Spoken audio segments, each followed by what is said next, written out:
ሰላም ጤና ይስጥልኝ እንደምን ቆያችሁ? ይህ ራዲዮ አዲስ ዩቲዩብ ቻናል ነው። ተረካውን ማድመጥ ሲጀምሩ ላይክ ያድርጉ።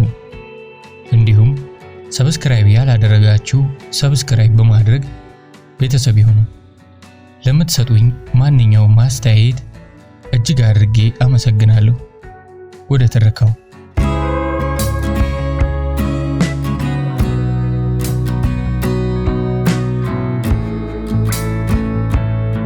እቴሜቴ ሎሚ ሽታ። ደራሲ አዳም ረታ። ክፍል 2።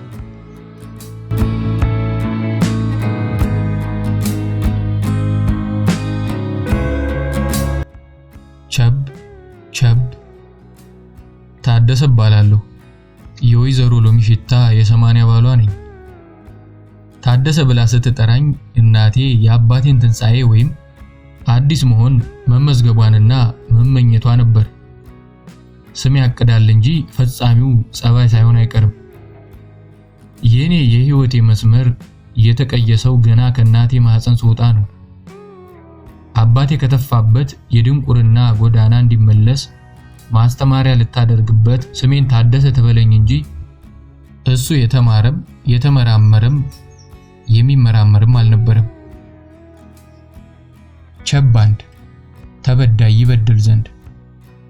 እሷ እናቴ ምስራቅ እንደነገረችኝ አባቴ ፍቅረ ስላሴን ባገባችው በጥቂት ወራት ውስጥ ተለወጠ፣ ሰካራም ሆነ። ቀስ በቀስም አይደለም። አንድ ቀን ጳጉሜ ወር ማታ ሲመጣ ዘገየባት። ጠበቀች አድርጎት የማያውቀውን ዘገየባት። እኩለ ሌሊት ሲደርስ ከሰዓት እላፊ ጥቂት ቀደም ብሎ ራሱን ሊስት ትንሽ እስኪቀረው ሰክሮ እየተንገዳገደ እየተለፋደደ እሷ እንዳለችኝ የአጥር በር ከፍቶ ገባ። እሷ በረንዳ ላይ ኩታዋን ለብሳ በርጩማ ላይ ተቀምጣ እያናወዘች ተጠብቀው ነበር። ከዚያ ቀን በኋላ መስከር አላቆመም።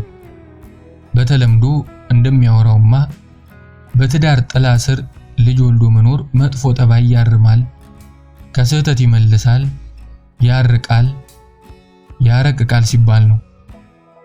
አባቴ ጋር ሲደርሱ ግን እንደዚህ አይነት ልማዳዊ ህዝብ አዳም የሚያምንባቸው አባባሎች ቁንጯቸው እስኪገጠብ በአናታቸው ቆሙ። ሰካራምነቱ ደግሞ ከመቀነስ ይልቅ ቀን በቀን እያየለ እየገዘፈ እሱን ብቻ ሳይሆን እናቴንም እንደ ጥፋት ውሃ ያጥለቀልቃት ጀመር። የአባቴን መልክና ጸባይ በዝርዝር አላውቅም። ያው ከሞተ በኋላ ፊት ለፊቷ አስቀምጣኝ የታሪኳን ሂሳብ ሲወራረድ ነው የምትነግረኝ። የምኞት አየሯን እየጠጣ በአረቂዋ በጅኗና በጠጇ ጉበቱን ዘርፋ በጠራራ ጨለማ ስር ሰባራ መስተዋት ላይ የሰቀለችውን የሚወዳት አዲስ አበባን በሞት ለቆ ከሄደ በኋላ እናቴ ስታወራኝ መሬት እያየች አይኖቿን ጨፈን እያደረገች እንባዋ ሊወርድ እንደ መስተዋት ሰሌዳ በሽፋሽፍቶቿ መሃል ተኝቶ ያ አባታ አንጎል ታውቃለህ፣ ይሄ ጫማ ፈለግ ሳያቋርጥ እንደሚቀበል የቦካ የሐምሌ የጭቃ መንገድ እሱን ነበር። ከኔ ከመወደው ሚስቱ የበለጠ የጠላ ቤት ወሬ ያመነ አጋንንት ነው ይላሉ። እንዴት አንድ ሰው በአጭር ጊዜ ሰካራም ይሆናል? ያው አጋንንት ካልሆነ ይላሉ። አጋንንት ፍቅርህን የሚሰብር ነው። ፍቅርህን ከወሬ የበለጠ የሚሰብር ምን አለ? መጠራጠርን እየዘራ አለመግባባትን እያመከረ። አጋንንት በትክክል ታላቅ ቂላዋትን የምታሰባስብ ወሬ ናት። ከቤት በወጣ ቁጥር ቀድሞ ያላየኋቸው የማውቃቸውና የማላውቃቸው ያላሰብኳቸውና ያላለምኳቸው ወንዶች ከኔ ጋር ይወጡ እንደነበረ ወይም ወዳጃቸው እንደነበርኩ ተነገረው። ምስራቅን አገባ። ምስራቅን እሷ ከግርማ አባቱ ጓያ የሰበረው ከወራሽ ከሳሙኤል የናጠጠ ጉረኛ ከሸዋን ግዛው ከዳምጤ በስካር የታወቀ ደራሲ ከሙሉነህ ይሄን አላቅም ከበላይ የሰካራሞችና የአስቀያሚዎች ቻምፒዮን ማን ነው ጠፋኝ ስሙ ከሱ ጋር ተወጣል ነበር ይሉት ጀመር። ይሄው የእናቴን ስጋ ብዙዎቹ ምድር ላይ ይኑሩ የማላውቃቸው ወይ ስማቸው ከዘፈን ምርጫ ዝርዝር ተሰርቆ እንደሆነ እንጂ ትቀጥላለች። ታዲያ አባትህ ደም ስሩ ተገታትሮ ሊፈነዳ ደርሶ ትልቅ እውነት ከሰማይ እንደወረደለት ሁሉ ታዲያ አውቃለሁ ልትይ ነው? ማናየው አውቃለሁ ይላል።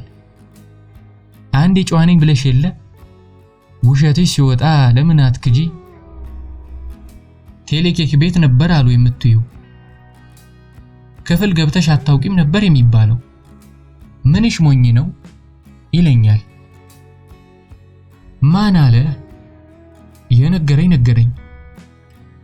ምን ማለት ነው? የነገረኝ ቡና በወተት እወዳለሁ፣ ኬክ እወዳለሁ፣ ሴት ጓደኞቼን እወዳለሁ። እሱንም ካመንሽ ፍንጭ ነው። ለምኑ ነው ፍንጭ? የባለጌነትሽ። እንዴት? ኧረ ተወኝ አንተ ሰው። ማን ነገረሽ? ንገረኝ። የነገረኝ ዝም ብሎ ሳይሆን ይነገረኛል።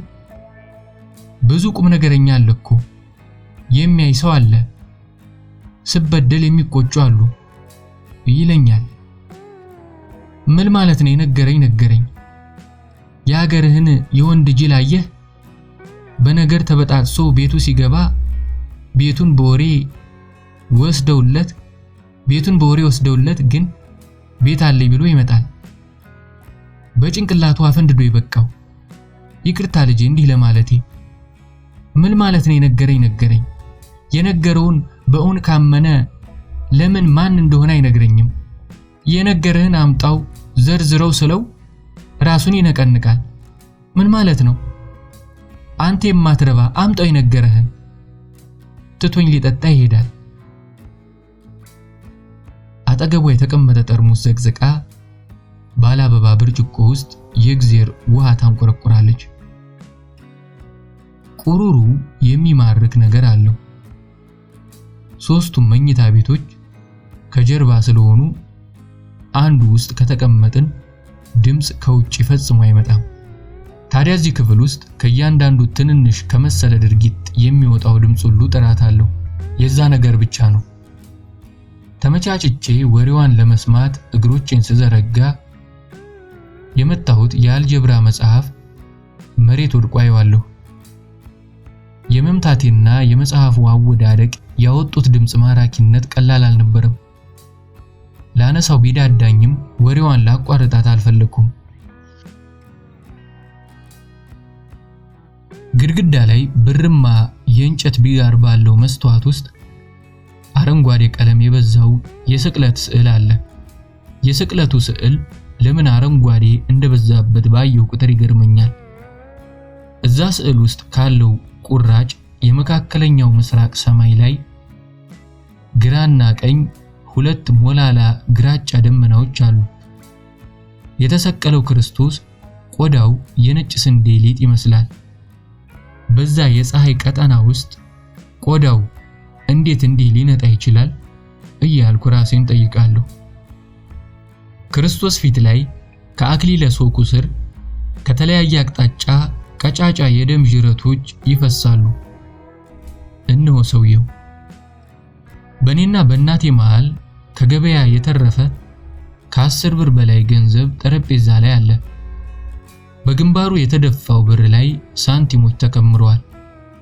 በመስኮት የሚገባ ነፋስ ሳንቲም ያልተጫነውን የብሩን አንድ ጎን ያርገበግባል። እናቴ ከተጋደመችበት ያረጀ ሶፋ ጀርባ የሰው ቁመት የማይደርስበት ከፍታ ላይ የአባቴ ኮትና ሸሚዝ እናቴ እንደነገረችኝ እንደሚለበሱ አይነት ሸሚዙ ከስር ኮቱ ከላይ ተደራርበው ግድግዳ ላይ ተሰቅለዋል። በግራ ኮቱ ደረት ኪስ ውስጥ አንድ ቀይ የፕላስቲክ ጽጌረዳ ተሽጧል። ከተሰቀለበት ማንም አውርዶት አያውቅም። ከተሰቀለ ብዙ ጊዜ ቢሆንም ሲቆሽሽ አይቼው አላውቅም። ከልብሶቹ አይነት አባቴ ዘናጭ እንደነበረ መገመት እችላለሁ። እናቴ ያላረጀ ግን መስመር ማውጣት የጀመረ ግንባሯን ሸብሽባ ነፃነቴ ሰዎች አፍ ውስጥ ነበር አየህ። ብዙ ሰዎች እሱን የገደልኩ እሱን የገፋ ያደርጉኛል። ለምን እንደሆነ አትጠይቀኝ። ቡና መጠጣትና ኬክ መብላት ስተት አለው። እዚህ አይደለ ያወቀኝ። የወደድኩት አባትህን ፍቅረ ስላሴን ብቻ ነበር። ግን እኔ የምለው እናትህ ለልጇ ይሄን ማውራት አለባት? ባረባ ብር ቢራ እየጋበዙ ከኔ የበለጠ የሚወዱት መስለው ራሴን በገንዘብ መዝኜ የማላውቀውን ልጅትን ከልቧ አላጣሉትም። ማርያም ላስተምረው ብላ ነው መሰለኝ። አንተ ስትወለድ ታዲያ ቁርጥ እሱን። ያን ጊዜ ለጥቂት ወራት መስከሩን አቆመ። በደስታ ልቤ ቀጥ ልትል። ታዲያ ወንዶቹን እያመጣ አንተን ሲያሳያቸው ምን ነው አይኑ ጋር አንተንም እሷንም አይመስልም? ልጅ በእናቱና በአባቱ ካልወጣ አያቱን ምናምን መምሰሉ አይቀርም። አፉ ጋር አንተንም ምስራቅንም አይመስልም። ሉጫ ፀጉሩን ከየት አመጣው? ዘር እኮ የምስራቅ ሉጫ ቢሆንም እንደሱ አይደለም። የሱ የህንድ ይመስል የለ። ቀስ በቀስ መልሰው ወደ ስካር ዓለም ከተቱት። ቂልነቱን በዚህ ፈተሹና በኋላ የመስሪያ ቤቱ የሂሳብ ሹም አደረጉት። ከኔ ማራቂያ ጥበብ ብቻ አልነበረም፣ ሊጠቀሙበትም ነበር። እንደ አህያ ጋለቡት። አንዳንዶቹ በሱ ስም ገንዘብ ዘርፈው ከሀገር ወጡ። በኋላ ስሰማ እያሰከሩ የማይሆን ነገር ያስፈርሙት ነበር አሉ። የሀገር የወንድ ተስፋ በጠላቱ መግዛት ነው። ሰድ ነበርሽ ይባላል ካለኝ ማን እንደነገረው አይናገርም። የአባትህ አንጎል ጭቃ ነበር።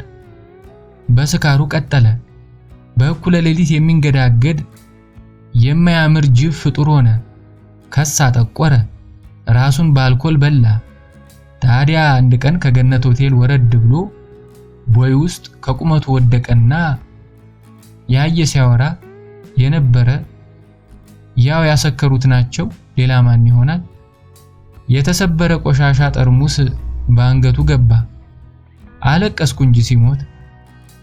የሱ ብቻ ነው ወይስ የወንድ ሁሉ አንጎል ጭቃ ነው? ልመረምር አልፈለኩም። ሳንደሰት እሱም በልጅነቱ እኔም ገና በልጅነቴ እንዲሁ ምርር እንዳለን ሁሉ ነገር አለቀ።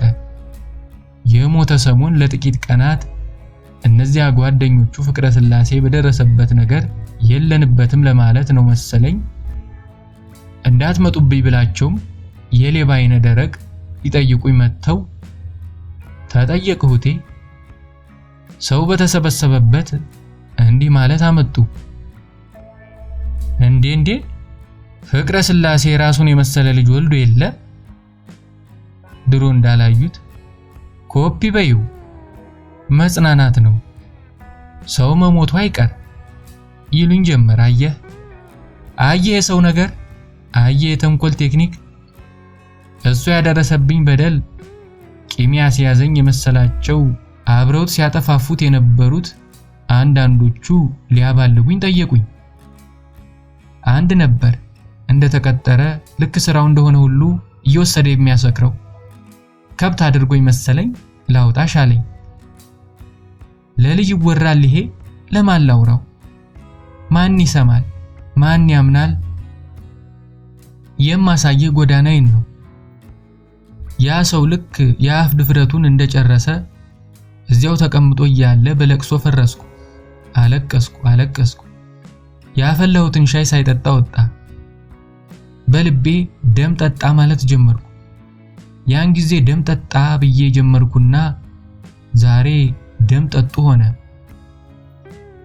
ብዙዎቹ ከተለያየ አቅጣጫ አደረጉት እንጂ ደም ጠጥተዋል። ያቺ ምስራቅ ጨዋ ሴት ናት እያለ ሲያወራ ነበር አሉ። ታዲያ ሲያወራ ላባልጋት ጠይቂያት እምቢ ስላለችኝ ነው እንዲህ የምላችሁ የሚል መሰለ። ብቻ ሰማሁ ማለቱ። እውነት ይሁን ውሸት እንጃ። ምን የሚታመን ነገር አለ ብለህ ነው? አየህ ግን እናት ለልጇ እንዲህ ታወራለች። መልካም የሚጠጣ ወይ የሚበላ ያዘጋጀች ይመስል። ግን ለማን ላውራው? ጥያቄዋ ለኔ አልነበረም። ከተቀመጠችበት ተነስታ ጓዳ ገባች። በመኝታ ቤት መስኮት መጨለም ወደ ጀመረው የአዲስ አበባ ሰማይ ያለው ነጭ የደመና ብጣሽ ግራጫ ሰማይ ላይ በመስማር እንደተመታ ሁሉ ቀጥ ብሏል። እናቴ ከጓዳ የከሰል ምድጃ ይዛ ወደ ሳሎን አለፈች። እንድመጣ ጠራችኝ። ሰማይ ላይ ሳፈጥ ቆየው። ሳሎን ስገባ ከሰል ምድጃው ላይ ጀበና ተቀምጧል። የምድጃው ፍም ተንገልጧል። ሶፋ ላይ ስቀመጥ 12 ሲኒዎች የሸፈኑት የእንጨት ረከቦት መጣና ከእግሬ ትንሽ ራቅ ብሎ ተቀመጠ። ከዛ ጎን ከዕጣን ማንደጃ ላይ እየተከዘ የሚነሳ የመላእክት ጅራት የመሰለ ጭስ። ቡናዋ ቀዝቅዟል። ቡናዋ ሁሌም እንደቀዘቀዘ ነው። ቡና ታፈላለች፣ ትቀዳለች፣ ግን አትጠጣም። ውይ ይሄ ቡና ማማሩ ሳልቀምስለት በረደ ትልና እሱን አፍሳ ሌላ ትቀዳለች። ሶስቱም ደረጃ ሳትጠጣለት ያልቃል። ከጎረቤታችን ከእትዬ ቀለም ወርቅ በስተቀር በቤታችን ቡና ለመጠጣት የሚመጣ አልነበረም። ብዙ ጊዜ ሳገኛቸው አፍ ላፍ ገጥመው ሲያወሩ ነው። እናቴ ሞታ ጨርቆስ ስትቀበር ያለቀስነው 3 ሰዎች ብቻ ነበር።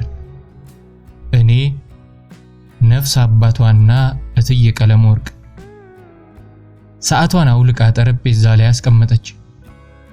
የሰዓቷ የመስታወት ሰሌዳ ጨረር የመሰለ ስንጥቅ አለበት።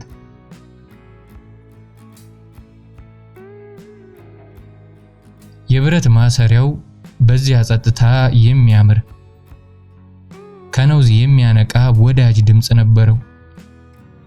ሁልጊዜም ማማ ሰዓቷን አውልቃ የእንጨት ጠረጴዛው ላይ ስታስቀምጥ የሚፈጥረው ድምጽ ይመስጠኛል። ዛሬ እኔም የማስራቸው ሰዓቶች ያን ድምጽ ለማግኘት ወይም ለመስማት ብዬ የገዛኋቸው ናቸው። 4 አሉኝ። ዛሬ ያ ሰዓቷ መኝታ ቤቴ ቁም ሳጥን ውስጥ በጨርቅ ተጠቅልሎ ተቀምጧል። ግድግዳ ላይ የተሰቀሉት የአባቴ ኮትና ሸሚዝ ንጹህ ይመስላሉ። እነሱ ከተሰቀሉበት ስር አጭር ጠረጴዛ አለ። ከዛ በፊት አይቻት አላውቅም። እዚች አጭር ጠረጴዛ ላይ አባቴ ከዩኒቨርሲቲ ሲመረቅ ጋውን ለብሶ የተነሳው ፎቶ አለ። ፎቶው ማቀፊያ ላይ ጥቁር የአንገት ፎጣ የመሰለ ስስ ጨርቅ ተጥሏል። ዛሬ፣ ትላንት፣ ከትላንት ወዲያ የሞተ ይመስላል። እናቴ ሞልቶ የበረደ ሲኒዋን እያየች ትስላለች። ሳሏን ስትጨርስ ቀና ብላ አየችኝና እናት ለልጇ አርቲ ቡርቲ ታወራለች። አርቲ ቡርቲ አይመስለኝም ታደሰ። ከኔ በሽታ የብዙ ሰው በሽታ ይታያል መሰለኝ። አባትህን ሁልጊዜ አስቀው ነበር። እሱን ማሳቅ ስወድ ግን እኔን ነኩኝ። ግን እሱን ከኔ ነጥለው እንዴት ሊወዱት እንደሚችሉ ሂሳቡ አልገባውም። እሱ ያልተነካ መሰለው። በመሃላችን የገባው ንፋስ ግን የሁለታችንንም ነፃነት ገፈፈ። እሱም በመውደድ አገኝ የነበረው ነፃነት ጠፋ።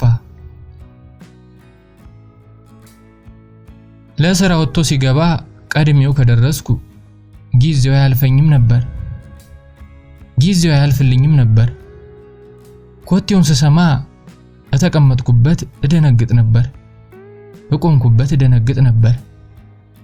ዛሬ ድረስ የእርምጃው ዳና እንደ ሙዚቃ እንደ ከበሮ ቃና በጆሬ ውስጥ አለ። ከ3 ከ4 ሰዎች መሃል የእግሩን አጣጣል መርጬ ማውጣት እችል ነበር። የሚያስቀና መልክ፣ የሚያስቀና ቁመና ነበረው። በአልኮል እየፋቁ በሐሰት መረጃ እየተረተሩ እስኪያጠፉት ድረስ ያልገባው ሊጥ አባትህ የጥርሱን ጣት ተገፎ የትንባሆ ደለል ሞላው። የግንባሩ ብርሃን ልክ እንዳንተ የነበረ ነው። የሐምሌ ሰማይ ሆነ። ጠረኑ ልጄ ገና የተለቀመ ጥጥ ይመስል ነበር። በየግሮሰሪው እያዞሩ ሲጋቱና እንግዳ የሚሸት ላብ ቀብተው አመጡት። መከርኩ፣ አስመከርኩት፣ በእንባዬ ለመንኩ። እምቢ አለ።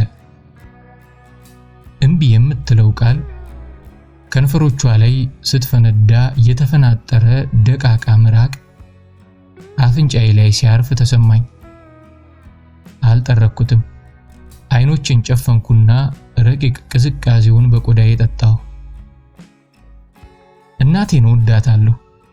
ልጅን ከወደዱ ከነምንትሱ ይሉ የለ። ለኔ ደግሞ እናትን ሲወዱ ሊሆንብኝ ነው። ፒያሳ የማውቃት የቡና ቤት ወዳጄ ጋር መሄድ ፈልጋለሁ። ቋሚ የሴት ወዳጅ የለኝም። ካለኝ ቤቴን ማየት አለባት። ታዲያ እናቴን አጣማ እንድታይብኝ አልፈልግም። የብድ ልጅም አትለኝ ይህች የቡና ቤቷ ፀሐይ ብቻ እንደሆነች የፈራው ልቤ ይገባዋል። ገንዘብ ካገኘው ቀን እንደ ልጃገረድ አቡነ ጴጥሮስ አካባቢ ለምሳ ይዣት እሄዳለሁ። ለፀሐይ ልጅ ነኝ፣ ግን ወዳታለሁ። ቁመቷን ወደዋለሁ። ልብሷን አውልቃ ጋደም ብላ አንድ እጇን እንትኗ ላይ ጣል አድርጋ ምንም ሳትናገር ስታይኝ ወዳታለሁ። አተኩራ ስታይኝ ግን ፈራታለሁ። እንደዛ ስታደርግ ፈራታለሁ። ስለናቴ የምታውቅ ይመስለኛል። የኔ ቆንጆ ምን ላድርግልህ ትለኛለች በሚፈስ ድምጽ፣ በሚገል ፈገግታ። እንደዛ ስትለኝ ጎኗ ጋደም እልና አንገቷን አቅፌ አሸታታለሁ። እሷም እንደናቴ የምትቀባው ኒቪያ ክሬም ነው። ጠረኗን እንደምወደው ነግራታለሁ። እናቴ ከገበያ ገብታ የለበሰችውን አውልቃ ዝባዝንኬ የቤት ልብስ ለብሳለች። ከዓይኖቿ ድካም እየተነነ ይወጣል። ውጪ ዝናብ ይጥላል። ከሰፈራችን ሜዳ ኳስ ሲጠልዙ ሰማለሁ። ከእናቴ ጋር መንገድ ላይ መታየት አፍር ነበር። ገና የፊት ጥርሴን ነቅዬ ጣምራ ኦክሲጅን ስስብ የኢያሱ ልጅ እብድ ያሳደገው ብሎ ሰድቦኛል። ያልተረሳኝም የስድቡ ሐረግ ግንባሬ ላይ ተለጥፎ እያከረሰሰኝ ሲሳብ ይሰማኛል። በዚህ የተነሳ ኳስ ከተጫወትኩ ብዙ ዘመኔ ነው። አሁን እዚህ ሜዳ የማልሄደው በቂም ይመስለኛል። የሰፈሬ ልጆች አልፈራቸውም፣ አልጠላቸውም፣ ግን ያደረጉኝን አልረሳም። ሳልነካቸው ስለነኩኝ መሆን አለበት ያቄምኩት። ስተት የለውም። ጎበዝ ተማሪ ያደረገኝ የኢያሱ ልጅ ስድብና ስድቡን ሲሰሙ ፈገግ ያሉ ጅላንፎች መኖራቸው ነው። እማማ እብድ አልነበረችም። በደረቅ ሌሊት አብዮተኛና ጸረ አብዮተኛ ሲፈናከቱ ከሰፈራችን እስከ ቄራ ባሩድ ሲንጣጣ ሞሳ ዙሪያዬን እንደ ሐረግ ተጠቅልላ ፊቴን ጡቶቿ መሃል ደግኜ ሳናውዝ። ይሄ ጋሻነት የእብድ አልነበረም። ከሁሉ የበለጠ ሰላም የሚነሳኝ ከጋረደችው አናቴ ከፍ ብሎ የሚነሳው ለቅሷ ነው። ገለዋ ይንቀጠቀጣል፣ ላቧ ይወርዳል። በማይገባኝ ምክንያት ማልቀስ ጀምራለሁ። እብድ ማለት በቀጫጫ አጀንዳ ወፍራም ሞት መስራት ነው። እብድ አለ በየአይነቱ፣ በየቦታው፣ በየአደባባዩ። እብድ እነዛ ናቸው። እብድ እነዛ ነበሩ። ማልቀስ መጀመሪያን ስታይ ቀና አድርጋ ጉንጬን ተሰመኛለች። ከሳመቺ በኋላ ጉንጯ ሁል ጊዜ ጉንጬ ላይ ይቆያል። ለጥፋት ይዘኛለች። ይህች ያበደች እናት አልነበረችም። ልጅ እያለሁ የፈተና ውጤቴ ጥሩ ካልሆነ ከእናቴ እብደት የተጋባብኝ እየመሰለኝ በሳጭ ነበር። አስተማሪዬን ማየት ፈራ ነበር። መጀመሪያውኑ ከእብድ ልጅ ምን ይጠበቃል የሚሉ እየመሰለኝ፣ ግን ጥሩ ማርክ በማምጣቴ በአስተማሪዎቼና በተማሪ ተከበርኩ። ከሰው በመራቅ ችሎታዬ ስለታወቀው አኢወማ እንኳን አያስቸግረኝም ነበር። ታዲያ ከሚያስከብረኝ ነገር ውጪ፣ ሌሎች ፈርተው እንዲርቁኝ ከሚያደርግ ነገር ውጪ ሌላ ነገር አልሰራም። ሜዳ ዘልቄ የማልሄድበትን ምክንያት እናቴ ታውቃለች። በረንዳ ላይ ቆሜ ጠባብ ግቢያችንን ያለው እናቴ ወንበሯ ውስጥ ሆና ታንጎላጃለች። በጣም የሚያሳዝን ትዕይንት ነው። ሲያናውዛት ቆዳዋ የበለጠ ይተወልጋል። የታች ከንፈሯ ወደ ቂልና አፏ ከርፈፍ ይላል። ለነዛ ከንፈሮች ያኔ ኮረዳ ያለች ብዙ ጎረምሳ እንደለመነ ከልጅነቷ ፎቶ ካገኘሁት መረጃ ይገባኛል። ያን አይቶ ይህን ሁኔታዋን ያጤነ ልቡ ተነክቶ ቢያለቅስ አይገርመኝም። ከቆምኩበት ሄጄ ፊቷን ልነካት ቀና ላደርጋት ፈለገው። ጣቶቼ ጫፍ ላይ ጥላሸት ተለድሶ የሚቀር መሰለኝ። ከአጥሩ በር ጎን ድሮ ልጅ እያለሁ አበባ የነበረበት መደብ አለ። አሁን ባዶ ነው።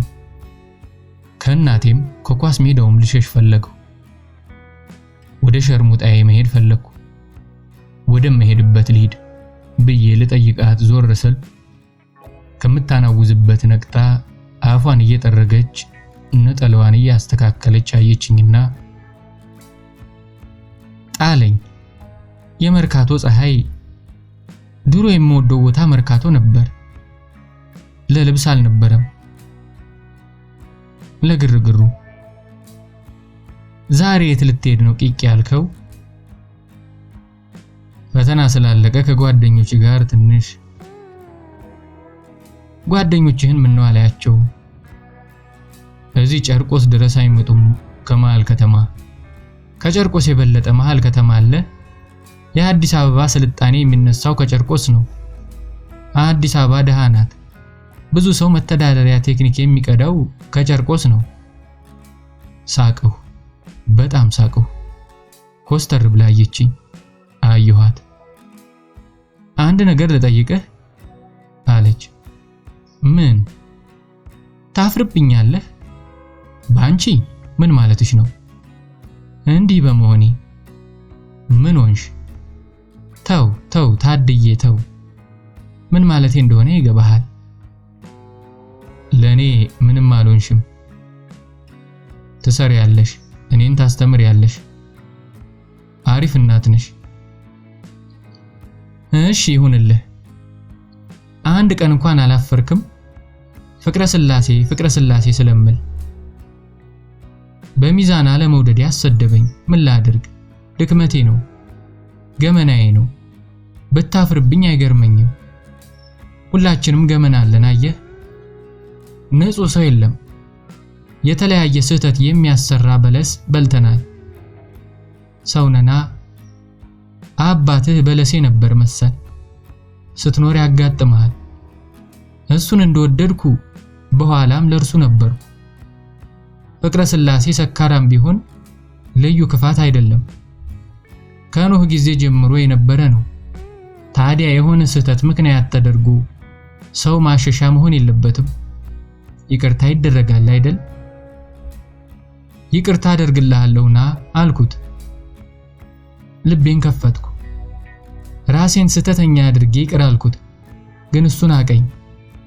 ዲግሪውን እንዴት አገኘው? ለመጨረሻ አልኩና አንድ ዘመዱን መስኮት ገረሱ የሚባል ሰዓሊ ቁም ነገረኛ ለመንኩት እንዲመክረው። በዝና ሳታውቀው አትቀርም። ድሮ ልጅ እያለ ይመጣ ነበር እዚህ። አሁን ምን እንደሆነ አላውቅም፣ ጠፋ። የሆነ ድንቅ ሰውዬ፣ አንደበቱ ሲያምር። መማር እንደዛ ነው። ወገኑን አገሩ የሚያደርግ፣ አገሩን ወገኑ የሚያደርግ። መማር ጠቅልሎ ማወቅ ነው። እዚች የተቀመጥኩባት ወንበር ላይ ተቀምጦ ነበር። ተወዳለች፣ ዝም ብለህ ህይወቷን አታመሰቃቅልባት አለው። ምን መለሰለት? ይገርማል አባቴ። ምን አለው መስኮትን? ድኩማን አለው። መስኮት ከተቀመጠበት መር ብሎ ተነሳና ራሱን እየነቀነቀ እንዲህ እየነቀነቀ ውልቅ ብሎ ቀረ። በቃ ታዲያ ሁሉ ከሆነ በኋላ እኔ እዚህ ቁጭ ብዬ ዘመድ ነኝ ብሎ ሲቀባጥር ያን ድንክ ልክ ነገርኩት እያለ ለጓደኞቹ ጉራ ይነፋል። ሽማግሌ በስድቡ ኮራ፣ ዘመዱንም በመስደቡ ኮራ። ሲነግራቸው ታዲያ አይ ፍቅሬ ስትተርቢ እኮ ሌላ ነው፣ አይ አንቺ እሱ የተጠላ ድንክ አርቲስት ከስዕል በቀር ምንም የማያውቅ አድርባይ ነው እያሉ በሳቃውኩ አባትህን እያቆላመጡ አነከቱት። ማቆላመጥ ቋንቋ ብቻ እንደሆነ አልገባውም። በሉጡልኝ አልኩ። በሉጡልኝ መስኮት እንደናንተ አቦል ጠጅ ቤት እንደ ትንኝ ተደፍቶ አይውልም፣ ስራ አለበት አልኳቸው። አፌዙብኝ። ከዚህ ድንክ ምን አለሽ አለኝ አባትህ አህያው። ፍቅርን የናቀ እንዴት ይቅርታን ይቀበላል? የተያያዘ ነው። የምትወድህን አይኖቿ ውስጥ ታውቃለህ። በየሰፈሩ እየዞርክ መረጃ አትቀበልም። ሴት ከወደደች ሁለመናዋ ላይ ሁሉ ነገር ይጻፋል። አንተስ ከወደድከኝ ለምን ጓደኞችህን አታመጣም? ብልህ የመሰለህን አንጎል ያለውን መርጠህ ለምን የማይገባው ሰው አምጥቼ አንቺን እበድላለሁ? ጥቂት ልጆች አውቃለሁ፣ ግን ለቤተሰቤ ግድ የላቸውም። ዱርዬዎች ናቸው አይደሉም። በቃ እኔን የሚፈልጉት። ፍቅረ ስላሴ ይሙት በል እስቲ። ምስራቅ ትሙት። ወደ ተቀመጠችበት ሄድኩና እግሯ ስር ቁጢጥ አልኩ። የጠወለገ ነጭና ቡላ የሆነ ፊቷን ወደ ፊት ያስጠግታ አይኖቹ ውስጥ የምትፈልገውን ነገር ፈለገች። አይኖቿ እንባ ሲሰበስቡ ያለው መብለጭለጭ ሲጀምሩ ለማልቀስ አፏን ልትጋርድ ስትል እጇን ያስኳት። አፏ ሲንቀጠቀጥ እዛ ሳምኳት። ከዛ ጉንጯን ሳምኳት። አይኖቿን ሳምኳቸው። ማንም የእናቴን ስም በክፉ እንዲያነሳ አልፈልግም። አንገቷን ሰበር አድርጋ ወደ መቀመጫዋ መደገፊያ ሸሸታለች። እጄ ላይ የቀረ ግራ እጇን ሳምኩት። ከመሃል አይኖቼ እጇ ላይ ቀሩ።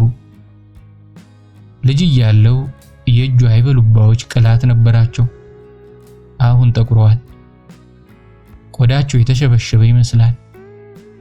ወዴ ተመሰቃቀለብኝ። እንባ ወደ አይኖቼ ሊመጣ ያሳክከኛል። አንገቴን ሰብሬ መሬት እያየሁ በቶሎ ከግቢው ወጣሁ። በግማሽ ሰዓት ፒያሳ ደርሻለሁ። ፍጥነቴ እንደ ህልም ነበር። ሁለመናዬ ተቆጥቷል። ምን ማድረግ እንደሚገባኝ ግን አላውቅም። ሩጫ ላይ ነኝ። አድዋ ሆቴል ገብቼ ገና ወንበር ስቤ እንደተቀመጥኩ ፀሐይ አተኩራ አየችኝና የሚጠጣ ሳትታዘዘኝ እጄን በጨዋታ አስመስላ እየጎተተች አንድ ክፍል አስገባችኝ። ምንም ሳትናገር በሩን ዘግታ ልብሷን ማወላለቅ ጀመረች። ምንም ሳልናገር ኮቴንና ካኒተራዬን አውልቄ ቀዝቃዛ አንሶላ ላይ በጀርባዬ ተኛሁ። አይኖቼን በርካታ ከደንኩ። አጭሩ አልጋ ስላልበቃቸው ሁለት እግሮቼ ከቁርጭምጭሚታቸው በታች አየር ላይ ናቸው።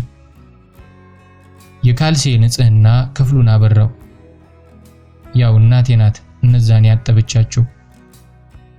ጎልቶ የሚጮህ ሙዚቃና የሰው ጫጫታ ያለንበት ክፍል ድረስ ይሰማል።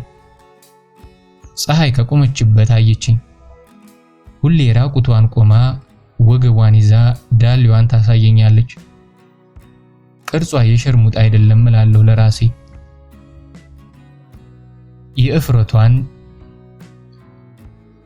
የእፍረቷን ፀጉር እየዳበሰች እየጎተተች በቀዘዘ ፊት ምን ሆነሃል ታድሽ?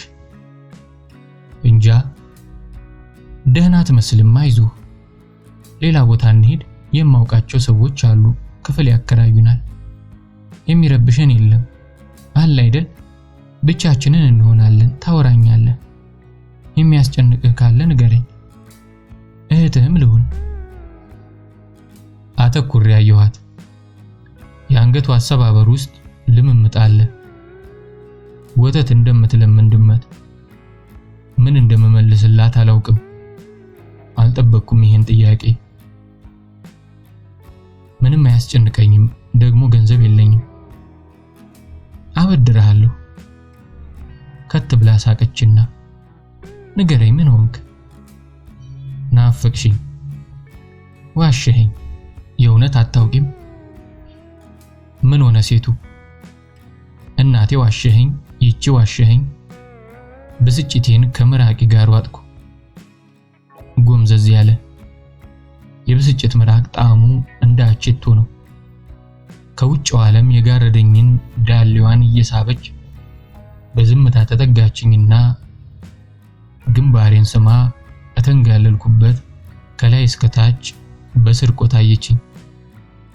በቀስታ አይኖቿን እየከደነች በላይ ላይ ተቀመጠች። የተከፈተ አፏ ፈገግ እያለ ፊቷን ሆዴ ላይ ደፋች። እንደ ልጅ ተኮረኩረኝ ጀመር። በሳቅ ትንፋሼ ቁርጥ እስኪ። ስትጀምረኝ በኩርኮራ ነው። ቤት እንደደረስኩ በካፌ የረጠበ ጃኬቴን ሳሎን ወረወርኩ። ደንቤ ነውና እናቴን ሰላም ልላት የተኛችበት ሄድኩ። ቤታችን በብዙ ቤቶችና አቧራ የለበሱ ዛፎች የተከበበ ስለሆነ የሁለታችንም መኝታ ቤቶች ትንሽ የታመገ ቀዝቃዛ ጠረን አለ። እማማ ከሁለቱ አንዱ ክፍል ባዶ ያገኘችው አልጋ ላይ ትተኛለች። አንድ ሁለት ብዬ ሞቅ ብሎኛል። ጂን ቶኒክ እወዳለሁ። ፒያሳ ወጥቼ ሰጎን ሆቴል ደርሼ መምጣቴ ነው። ውሽማዬ አድራሻዋን ለውጣ እዛ ገብታለች። ሁለቱም እጆቼ ኒያላና ሴት ይሸታሉ። አልታጠብኩም። መጠጣቴን ደግሞ ከናቴ ለመደበቅ ጦር ማስቲካ እያላመጥኩ ነበር። የተኛችው እኔ አልጋ ላይ ነው። ሰላም ብያት ሳልጠጋት በር አጠገብ መቃን ተደግፌ ቆም። በግራ እጇ እንድቀርባት ጠራችኝ። አልኮል ባሏንና አባቴን የነጠቃት መርዝ ነው። ESELCን በ6A በ1B ስላለፍኩ ወደ 5 ስማኛለች። ይሄ ስድስተኛው እንዳይሆን እየለፋው ነበር። አይዞህ አውቃለሁ፣ ቢራ ጠጥተሃል፣ ፌሽታ እያደረገህ ነው ይገባኛል። ቢራ አይገልም፣ የሚገለው ሰው ነው። የአዲስ አበባን ሰው ጎርፍ አይወስደውም። የሚወስደው ቀሽም የከተማ ፕላን ነው። የዞረበት ጤፍ ብትዘራ እንጀራ ራሱ የዞረበት ይሆናል። ናይልቁን ሳመኝ፣ ጉንጭህ ይናፍቀኛል። እስከ ዛሬ እናትነቴን አላቃለልክም። አብረኸኝ አፍራሃል። ናሳመኝ። ስለነቃችብኝ በማፈር እየተጎተትኩ ተጠጋኋት። በግድ አይነት ፊቴን ወደ ፊቷ ስባ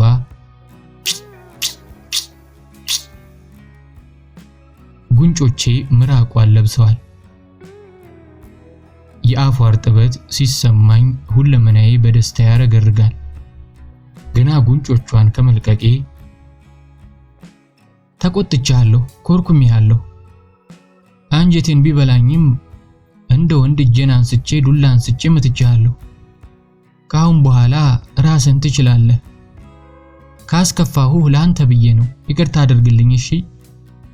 የኔ ስልጆ አባትህ ክፉ አልነበረም፣ ግን ቂል ነበር። እሱ ከሞተ በኋላ ሰው አላውቅም፣ ማወቅም አልፈልግም።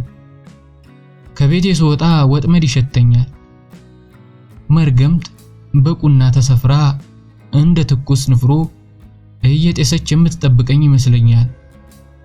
ስለዚህ አንተም ጫጩቴን ባለችኝ ላባ ጋርጄ ረግሜህ ሰድቤ ከጥፋት ያዳንኩ መስሎኛል። ከሰው ሽሽ ስልህ ያደናቀፈኝ እንዳያደናቅፍ ነበር። ለመሆኑ አባትህን እንደዚህ ያበላሹትን ሰዎች መክሰስ እችላለሁ? የእሱ የዋህነት አይከሰስም? የዋህነት ወንጀል ሆኖ አይከሰስም? ቂልነት ወንጀል አይሆንም? በመንገድ ላይ ከሚተላለፉት ሰዎች የትኛዎቹ ባሌን አጠፉት? የትኛዎቹ ለብቻዬ እንዳረጃ አደረጉ? እስኪ ውሃ አምጣልኝ፣ ይጠማኛል። ለምን እንደሆነ ይጠማኛል። ውሃ ላመጣላት ከማነብበት ተነስቼ እየተነጫነጭኩ ሄዳለሁ። ሳነብ እናቴም ብትሆን ስታቋርጠኝ አልወድም ነበር።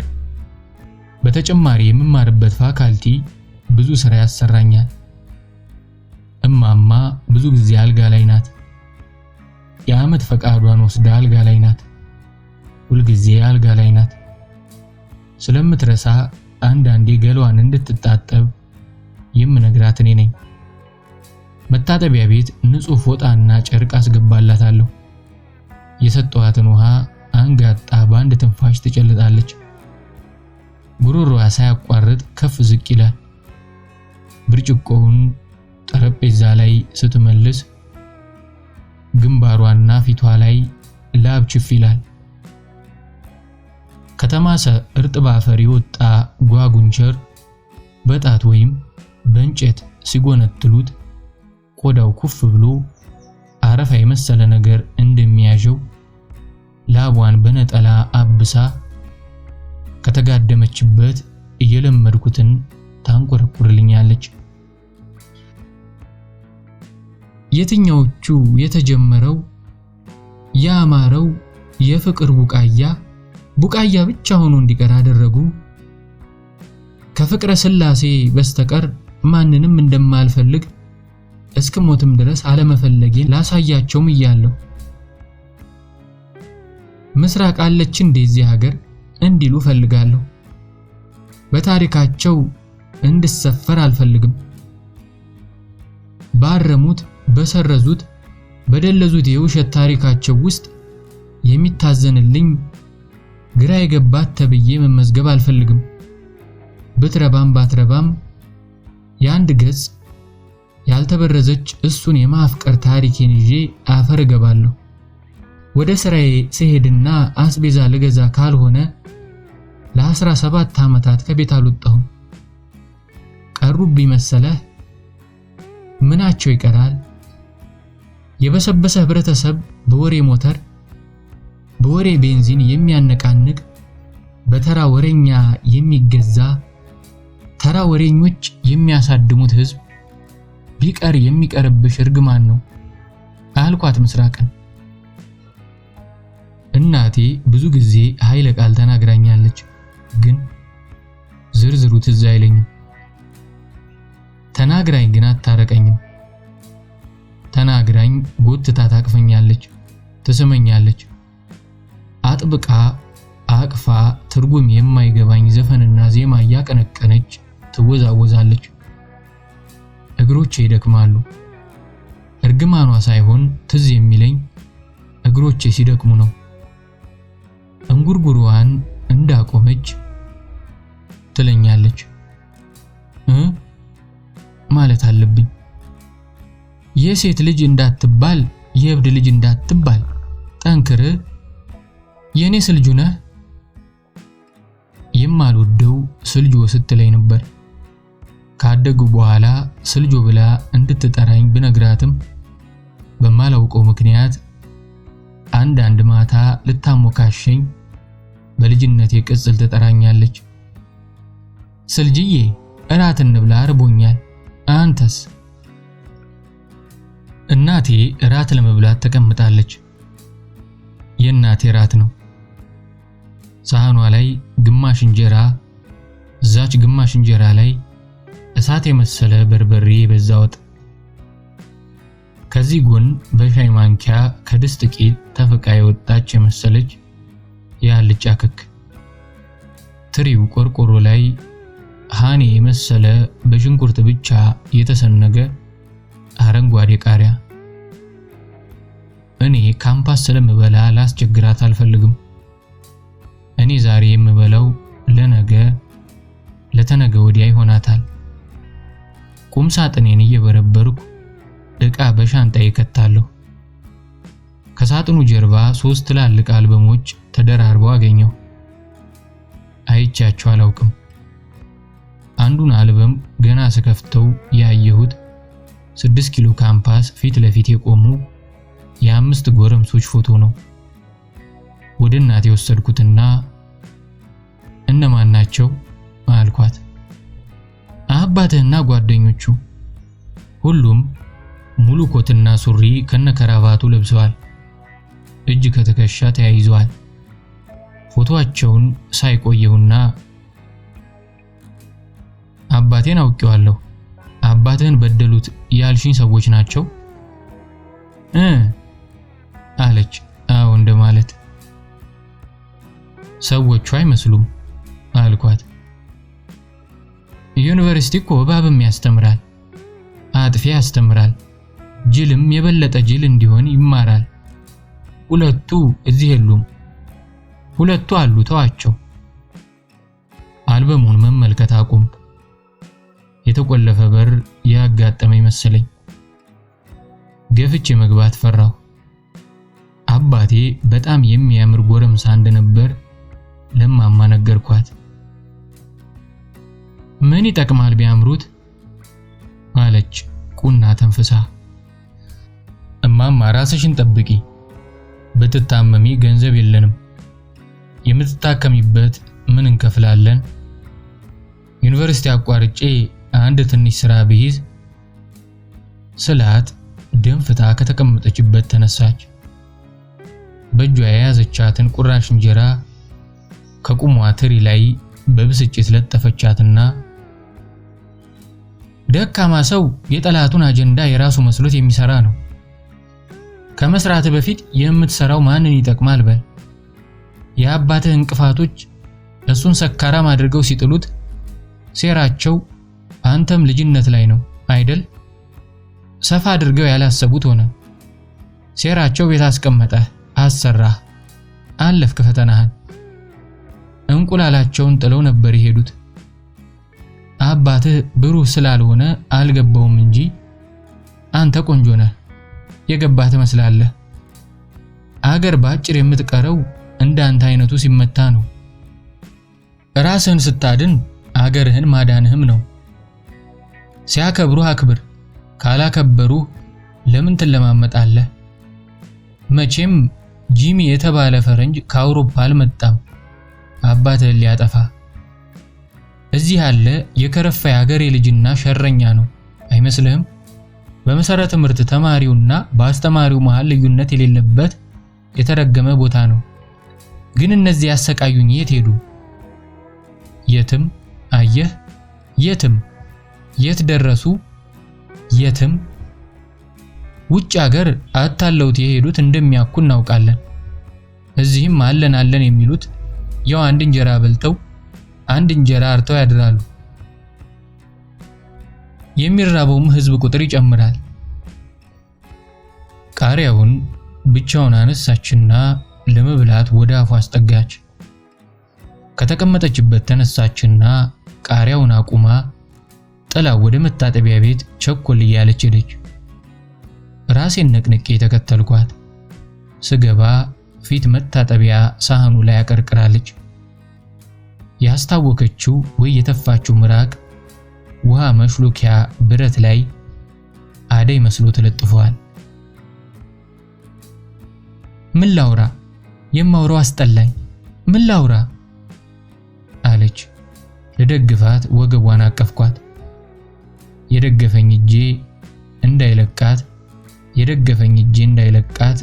ጠበቅ አድርጋ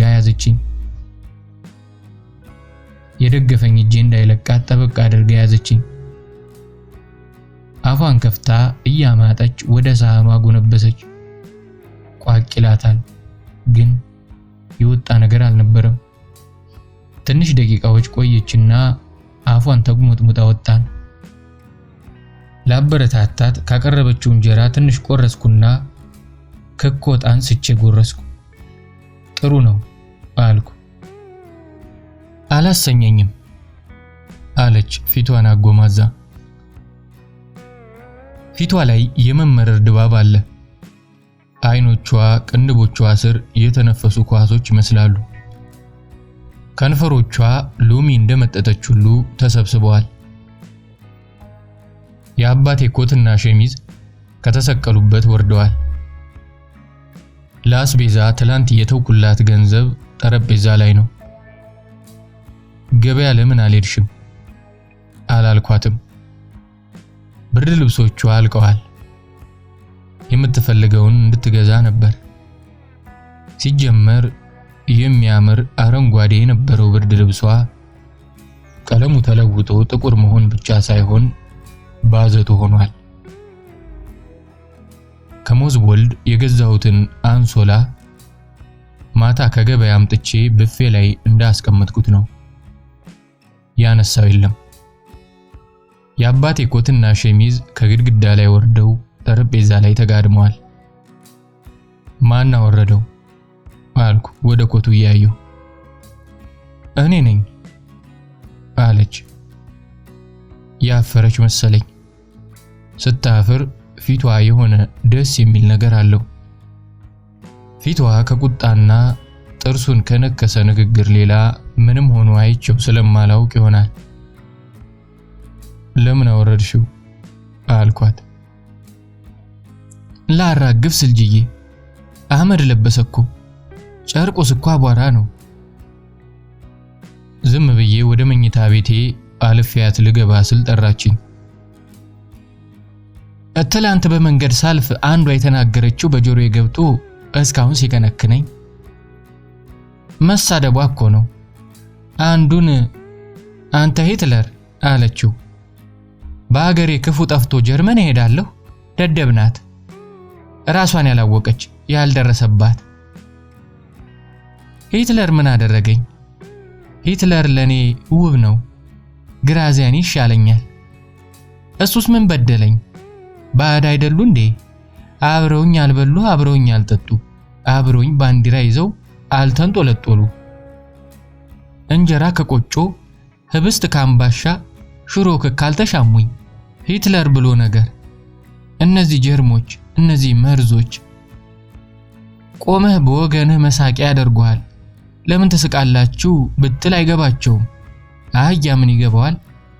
አህያን ብትገለብጠው፣ ብትጠብሰው፣ ብታለብሰው፣ ብታስረው፣ ብታበጥረውና ብታሰክረው ያው አህያ ነው።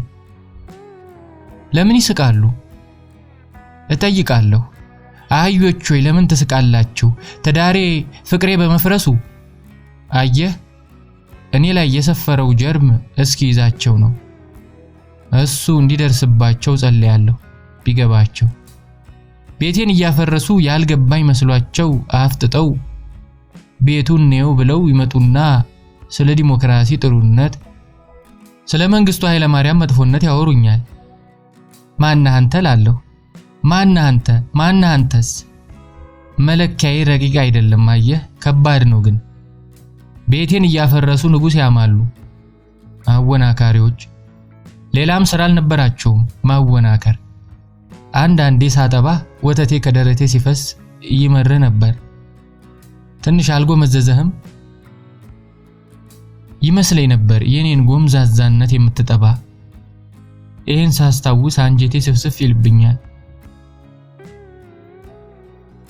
ጡቴ ያለ እማስጥል መሮ የነበረ ይመስለኛል። ነክቶሃል አንተንም አይገርመኝም። ብሩህነቱን በመጥፎነቱ የሚለካ የዛገ ተልካሻ ትውልድ በረሃብ ተያይዞ ቢያልቅ ውሸቴን አይደለም። በእኔ አንድ ባል የቀኑ ሌላ ሀብት ቢኖረኝማ ምን ያደርጉኛል? እሳት ነህ አንተ እሱ ፍቅረ ስላሴ ሆሆ እሳት እኮ ነው ይባባላሉ። አፈር ድሜ እሳት ከረፈፋ አንጎለቢስ ሁሉ እንዲሁ በተራባ ሀገር ለትንሽ ምቾት ሲባላና ሲያባላ እንደማንም እየበላና እየኮሰ ይሞታል። እንደማንም አልቀናውም እንደተባለ ዜጋ ጥቁር አፈርና ነጭ ድንጋይ ይለብሳል። ይሄ ልጅ ታደሰ ቀላል አይደለም። በዚህች በእኔ ህይወት ቀዳዳ ብትገባ አገርህን ታገኛታለህ። ከባድ ፍልስፍና የለውም ልጄ። እሱ ከገባ ሁሉ ይገባሃል። ተጠንቀቅ። ቁና እየተነፈሰች ከተቀመጠችበት ተነሳች። እንደምትታጠብ ሁሉ ፊቷን ላገች። አፏ ዳርና ዳር የምራቅ ቆበር አለ። የምታደርገው ስለጠፋት አካባቢዋን አየች። ጎኔ መታ ተቀመጠችና እጄን ያዘችኝ።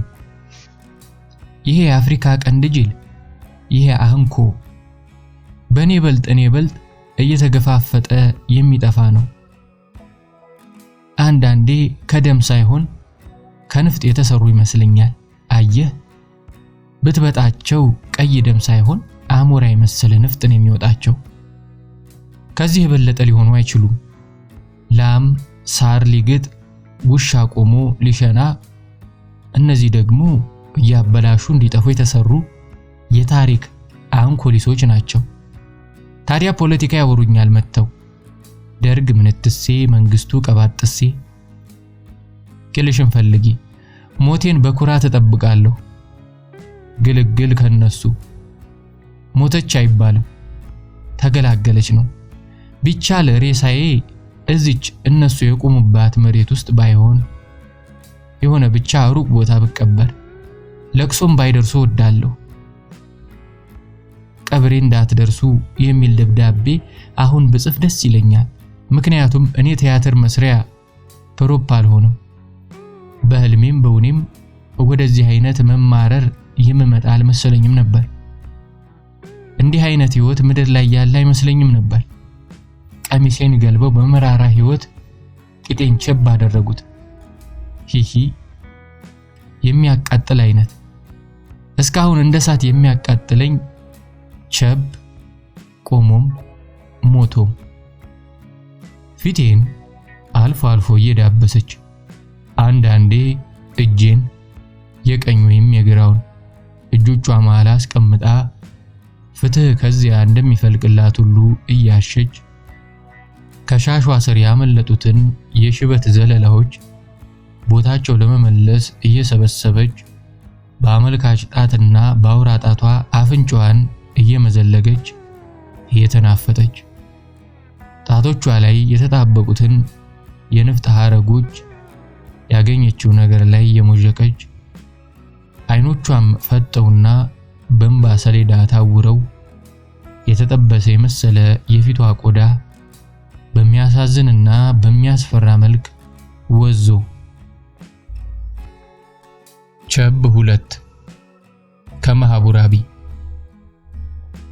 ከ5 ዓመት የዩኒቨርሲቲ ትምህርት በኋላ በህግ ትምህርት የኤልኤልቢ ዲግሪን በማዕረግ አግኝቼ ተመርቄ ስወጣ የየቀኑ ኑሯችንን የሚያወረገርጉ ማህበራዊ ግንኙነቶችን በቀላሉ የምፈታ መስሎኝ ነበር።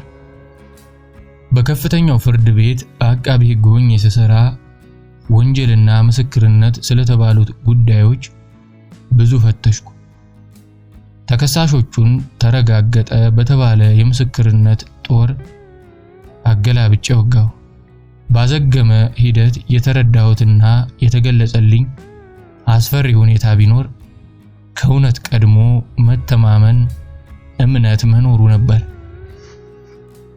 እንዴት ከተጨበጠ ሳይንሳዊ መረጃ የበለጠ ሰዎች መተማመንን ያምኑታል? ለምን ብሎ ውሸትንም ሆነ እውነትን በመተማመን ላይ በተመሰረተ ግንኙነት ብቻ ደጋግፈን እንቀበላቸዋለን? በስራዬ ጉዞ የተገነዘብኩት ነገር እውነት በቀላሉ እጃችን መዳፍ ውስጥ መታ ተደላድላ አለማረፏን ነው። ተንጋለው የሚያናውዙ ሰነፎች ላይ እንደ ድመት ተስባ መታ አለመቀመጧን ነው። እውነት የታካቾች አይደለችም የሚባለው ለዚህ ሳይሆን ይቀራል። በምስክርነት መረጃ ተመርቼ እስር ቤት የከተምኳቸው አንዳንድ ወንጀለኛ የተሰኙ ሰዎች በኋላ በእርግጥ ወንጀለኛ መሆናቸውን ተጠራጠርኩ። ከዚህ በመነሳት የአባቴና የእናቴ ያለመግባባት መነሻና ይህም አለመግባባት ያደረሰው ጉዳት ቀላል ጉዳይ ሊሆን ይችላል ብዬ ገመትኩ። በመጀመሪያ መተማመንን ከመረጃነት ክልክል አወጣሁት። የእናቴን ሮሮ ተጠራጠርኩ። አሳዛኝ ማሳመኛ ለቅሷን በጥያቄ አጠርኩት። ከርቀትም ይዘቱን በጥንቃቄ እየጎነታተልኩ መልስ ለማግኘት ጣርኩ። እናቴ ያጣሉን ሰዎች እቅዳቸው ከፍቅረ ሥላሴ እጅ ወጥቼ ማንም የሚሻማበት የልጅነት ቁንጅናዬን ማንም አልጋ ላይ እንድጥል እንድባልግ ነበር። ያ አይሆንም። እነሱ እሱን ትቼ አግድም በሚስጥር ወዳዘጋጁልኝ ወንዶች እንደሄድ ነበር። እቅዳቸው በመሳካቱ ከሚደሰቱ ብቻዬን ሞታለሁ ስትል እልዋ ቢሆንስ? እልዋ ነው እንጂ አባቴ ገና ሲጀመር ከልቡ አምኖ እንደ መጨረሻ ፍቅረኛው እንዳልተቀበላት ጠርጥራ እንደሆነስ? ከሷ ይልቅ ምናልባት አባቴ የልኳንዳ ቤት ስጋ፣ ቢራ፣ ጠጅና የጠጅ ቤት እምቦቲቶ ገንዘቡ ሲያልቅ ሰፈራችን ያለ ዝነኛዋ አቦል ጠጅ ቤት ይሄዳል። መውደዱ አስከፍቷት ከሆነስ? ልቧን የሰበረውና ከርካፋ ያደረጋት ያ ያልነገረችኝ እውነት ነው ብል ከትክክለኛነት ብዙ የምርቅ አልመሰለኝም። እናትነቷን አምኜ ወይም በሌላ ጨዋ ባልሆነ አባባል እናትነቷ ደልሎኝ እሷ ያለችኝን ባለማመኔና በመጠርጠሬ የደረስኩበት ግን እሷ ደፍራ ያልነገረችኝ በትንሹም ቅር ያሰኘኝ እውነት ይህ ሳይሆን አልቀረም አልኩ። ሙሉ በሙሉ ቢዋደዱ ደስተኛ ነበርኩ። እሱ ቢወዳትም እዚያ የመውደዱ እምብርት ውስጥ ገና ከመጀመሪያው ልብ ያላላት ቢልም ወይም የናቃት እሷም ያላየቻት የመጠራጠር እንቁላል ነበረች። ወዳጆቹ በተባሉት ሰዎች ቀላል ወንድ ያሉ ባልታ እስክትደቀል ተደቅላ ወጥታ ጆፍ ሆና ክንፎቿን እያማታች የሁላችንንም ሕይወት እስክትበጠብጥ እናቴ መጥፎ ያለቻቸው ሰዎች ያደረጉት ነገር ቢኖር አባቴ ውስጥ ያለውን አንካሳነት ተጠቅመው ጠልፈው መጣል ነው። ላጋነውና አባቴን ጠልፎ የጣለው አባቴ ራሱ ሊሆን ይችላል። የሱ መበላሸት ምናልባት ወዳጆቹ የተባሉትን ሰዎች እንደ ኳስ ጨዋታ አዝናንቷቸው ይሆናል። ምናልባትም በእርግጥ 100% እናቴና አባቴ የተፋቀሩ መስሏቸው በቅናት ወላጆቼ ላይ የዘሩባቸው ከርከሬሻ ይሆናል። የሁለቱም ውድቀታቸው መነሻ ያልተሟላ ፍቅር የነበረ ከሆነስ? አስገራሚው ጉዳይ እናቴ ሁኔታው ውስጥ እያለች በቂ መረጃዎችን ሰብስባ አባቴ እንደሚወዳት ወይ እንደማይወዳት ማረጋገጥ ስትችል አረጋግጣም የሚበጃትን ማድረግ ሲገባት ቸል ግን አለች። ፍቅር ዕውር ነው ይባል የለ ግን ሁለቱም ለምን በስህተት አይጠረጥሩም? አባቴ እናቴን ተሳስቶ እንዳገባት ሲረዳ በብስጭት ጠጪ መሆኑ ትክክለኛ የባህሪ ለውጥ ምርጫ ነበር። እሷስ ለመመደብ የሚያስቸግር አፍቃሪና እግረኛነት የተመሰቃቀሉባት ልጃገረድ ከነበረችስ? እናም ይሄ ጸባይዋ አባቴን ሞዛዛ ተጠራጣሪ ካደረገውስ? እውነት የሚባለው ነገር ከምናየው ከማናየው ከምናምንበትና ከማናምንበት የተቀመመ መሆኑን መረዳት የሚያስፈራራ በትንሹም ተስፋ የሚያስቆርጥ ነገር አለው አይደለ? በማንፈልገው ተበዳይነታችን ውስጥ ባናወራውም የራሳችን ተሳትፎ ይኖርበታል። ምንም ብንክድ አወዳደቃችን ውስጥ የኛ ሐሳብ በማይታይ መልክ አፍሮ ተቀምጧል። እዚህ ምን አደርጋለሁ እያለ ሌሎች ድርጊት ውስጥ ያለው ማጥፊያ ሴራ በእኛ የታበየ የቂሎች ሳቅና ድጋፍ የታጀበ መሆኑን እናስተውላለን። እና ይሄ አጠራጣሪ የራስ ቦታ ትክክለኛውን መልስ እንዳያገኙ ወላጆቼን አስሮ ይዟቸው እንደነበርስ? እናቴ እድሜዋ ልጅ እንኳን ነበረች በሶትና መገለሏ አድክሟት ስለደረስኩበት እውነት ቢያንስ እኔ እንደመሰለኝ ቀድሞ ልጅ እያለው ብዙ ነገር ሳልረዳ የነገረችኝን የአመፃ እኡቷን ቅር እንዳይላትና ስሜቷን እንዳልጎዳው በማለት ጥርጣሬንና ጥያቄዎችን አንስቼባት ተከራክሬያት አላውቅም። ቁጭቷና ተስፋ መቁረጧ ከደም ስሯ ጋር ተገንብቶ ነበር፣ ሕይወቷ ነበር። አንድ ቀን የተጠራጣሪነት አቋሜን የለወጠ ሁኔታ ተፈጸመ።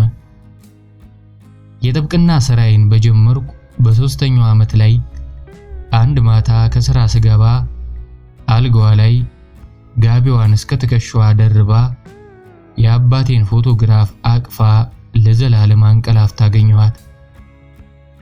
የገጿ ደም ስጋና ስብ በቀሰም የተመለጠ ይመስላል። ይሄም ሆኖ ወዝ ነበራት። ወደፊቷ ስትጠጋ የኒቪያ ቅባት ሸተተኝ። ስትደበር የምገዛላት የልብ ወለድ መጽሐፍ ሁልጊዜ እንደሚሆነው ከመደርደሪያቸው ወርደው ገጻቸው ተከፋፍቶ ግራና ቀኝ ላይና ታች ከፊሎቹ አልጋ ላይ ከፊሎቹ መሬት ላይ ተበታትነዋል።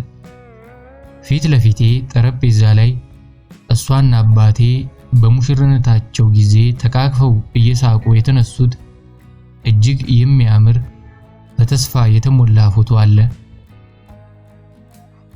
ያልተጠናቀቀው እምቡጥ ያ ነበር። የቬሎዋ ንጣት፣ የክራባቱ ንጣት፣ የጥርሶቻቸው ንጣት፣ የሱፉ ጥቁረት፣ የፀጉራቸው ጥቁረት።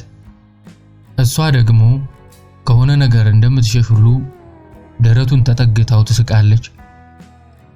እንዲህ አልጋ ላይ እንደማያት የምታልቅ አትመስልም።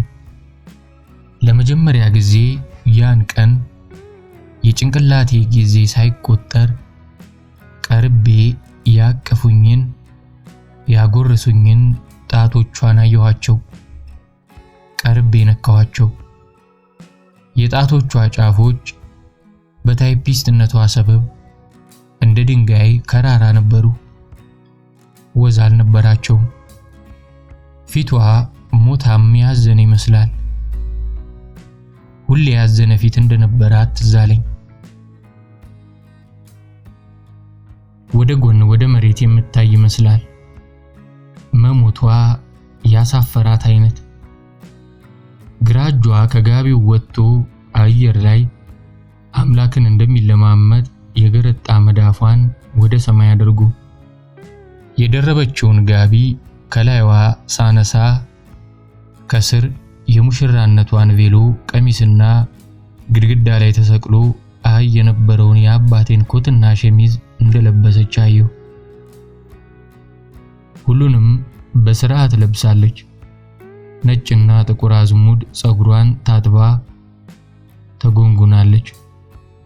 ጉንጉኗን ሳምኩት ከግንባሯ ከፍ ብዬ። እንዲህ ተጠንቅቃ አታውቅም። ወጣት መሰለች። በእነዚህ የውስጥ ጨርቆችና አንዱ ከራሷ ሌላው ከፍቅረኛዋ ልጅነት የሙት ጸጥታዋ ውስጥ እናቴ ቆራጥ መሆኗን አየሁ። ከዚህ የበለጠ ስር ነቀል ነገር አለ? ፈራኋት። ሬሳዋን ሳየው ከሌላ ጊዜ የበለጠ ደስተኛና የተዝናና መሰለችኝ። ለአፍታ በዝርዝር አቅዳ ራሷን ያጠፋች መሰለኝ። ጭንቅላቴን ደረቷ ላይ አድርጌ ልቤ እስኪችል አለቀስኩ። ሞትን በሚገርም መልክ ጣፋጭ የሚያደርጉ ሸረኞች ምን ያህል የሚገርሙ ናቸው። ይሄ ሁሉ ነገር በእርግጥ ልቤን መታው። ከዛ አዲስ ጎዳና የከፈተልኝን የመጀመሪያ ጥያቄን ጠየቀው። እንዲህ ምናልባትም ልክ እንደ ጣቶቿ ምግብ አብስለውና የኪቦርድ ፊደል ጠቅጥቀው እንዳሳደጉኝ እንደነሱ እሷም ልብ ውስጥ እስከዛን ጊዜ ድረስ ያላየሁት፣ ያልገባኝ፣ ያልተረዳሁት ተጠየቅ የጋረደኝ ነገር ነበር እንዴ? አሟሟቷ እንደተበደለች ነገረኝ። ባትሞት ኖሮስ? አንድን እውነት ለመረዳት ለማመን በሞት ጎዳና ማለፍ አስፈላጊ ነው።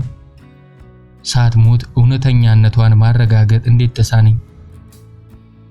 እማማ ብቻዋን እንደነበረች ገባኝ። የምሰማት እኔ ብቻ ከነበርኩና እየሰማዋት ካላመንኳት ከዛ የበለጠ ብቸኝነት አለ? እንድደርስላት አልነበረ ልፋቷ? ይሄ ሲመነዘር በድፍረት ቢመነዘር እማማን ብቸኛ አድርጌ እንደገደልኳት አያስቆጥረኝም? ፎቶዋን እየዳበስኩ እንድትምረኝ ለምናለሁ። እዛች የመቃብሯ ድንጋይ ውስጥ ፎቶዋ ተቀብሮ ሳይ አንዳንዴ የአዲስ አበባ እናቶች በሙሉ እንደሷ እየተከዱ ሳይታመኑ የሞቱ ይመስለኛል። አባትና እናቴ በጋራ ስለኖሩበትና ይሸሹት ስለነበረ ስህተቶቻቸው ስጠቅስና መከራከሪያዎችን ስናገር እነዚህ መከራከሪያዎቼ የራሴ ስህተቶች እንደሆኑ ተገነዘብኩ። ማረጋገጫ የት ነበር? ግምቶቼን በስሜት ተናገርኳቸውና በሕግ ጠቢብነቴ በተጠየቅ በጥያቄና በተጠራጣሪነት አጀብኳቸውና ምን ይሁን ትክክለኛነቴ በመረጃ እርዳታ ተገልጾ ነበር። ልጇ የሆንኩና የሞተችበትን ምክንያት በትክክል አውቃለሁ ማለትስ ነው? እንደ ገጣሚው ደበበ ከዘመኗ ተኳርፋ ብል ፍጹም ትክክል ነው። ከመሞቷ በፊት ያለኝ እሷን የምጠራጠርባቸው መረጃዎች ምን ያህል አስተማማኝ ናቸው? ሌላውን ሳይሆን ራሴን በድፍረት ተጠራጠርኩ። እንግዳ አድራሻ ነበር። ይሄ ሁሉ ገጠመኝ የእናቴና የሁሉ ነገር ሕይወት በተወሰኑ የስሜት ሕዋሳት መዝጋቢነት መረዳት የምትከብድ የተሰራችባቸው እያንዳንዷ ነጠላ ነገሮችና ጉዳዮች ተቀርበው መታየትና መጠናት ያለባቸው መሆኑን ተረዳው። ይሄ ከባድ ነው።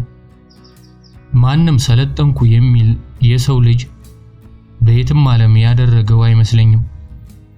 ቢያንስ ወደ ጠቅላላ እውነት የሚያቀርብ እርካታ ፍለጋ ወደ ግጥም ንባብና ወደ በሰለ ኪነት ማጋደል የጀመርኩት ከዚያ በኋላ ነው። ከያኒ ሳይሆን ኪነት ማድነቅ የጀመርኩት። ይህም እንኳን በሚስጥር ነበር። ይሄ ሚስጥርነት አንደኛው ግንዛቤ ነበር። ግጥም ልውደድ ብል ግራ ጉዳይ አይደለም።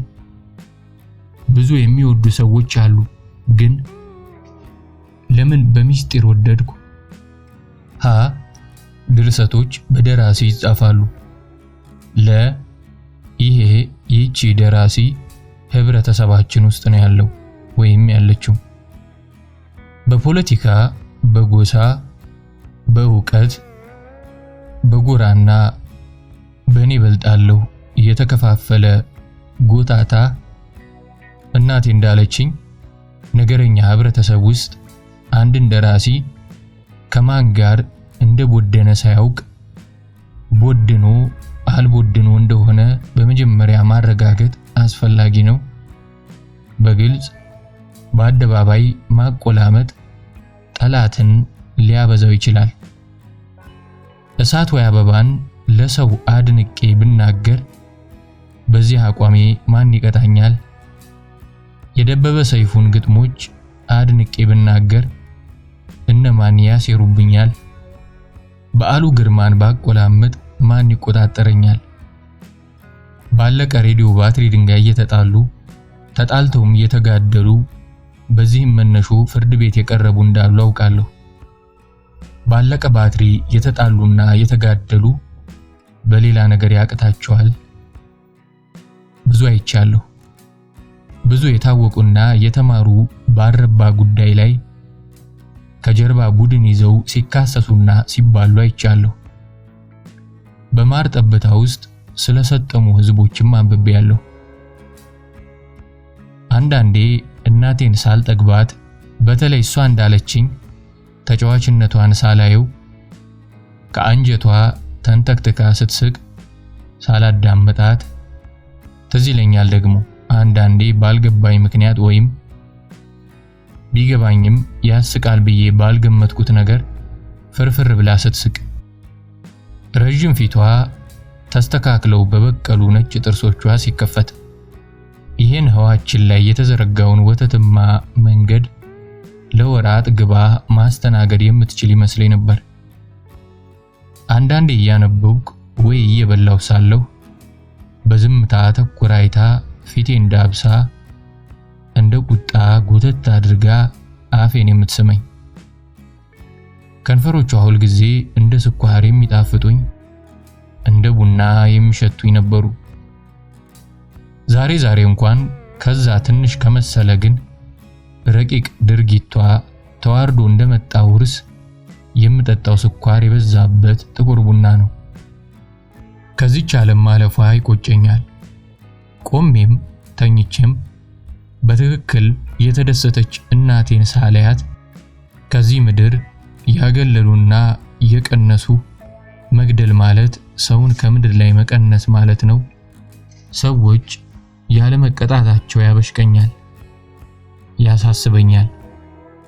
አንዳንዴ በወንጀለኛ መቅጫ የሰፈሩ ግን በመረጃ ማረጋገጥ የማይቻሉ በደሎች ሰዎች ላይ በሴራ ይሰራል። መረጃው ከተገኘ ደግሞ ተስተካካይ ያልሆነ ነገር ለተበዳዮች ይፈረዳል። በዚህ በኩል ህጋችን ፍርደ ገምድል ነው። አስገራሚነቱ ብዙዎቻችን ሳንከራከር በዚህ ስህተት ማመናችን ነው። የመቅጣት ድሪቶ አንደኛው ረድፍ እንደ ኢማኑኤል ካንትን ሬትሪቡቲቪዝም ነው። ይሄን አጥፊው በጥፋቱ ልክና አይነት ቸብ ማድረግ አስፈላጊ መሆን እንዳለበት የሚጠቁም ነው። እዚህ በጨርቆስ ከተማ ደንብ ደግሞ ቸብ ሲያደርጉ መልሰ ቸብ አድርግ፣ ቸብን በቸብ ይባላል። ይሄ በላቲን ሌክስ ታሊዮኒስ ወይም በቀጥታ ትርጉም የብድር በምድር ህግ ይባላል።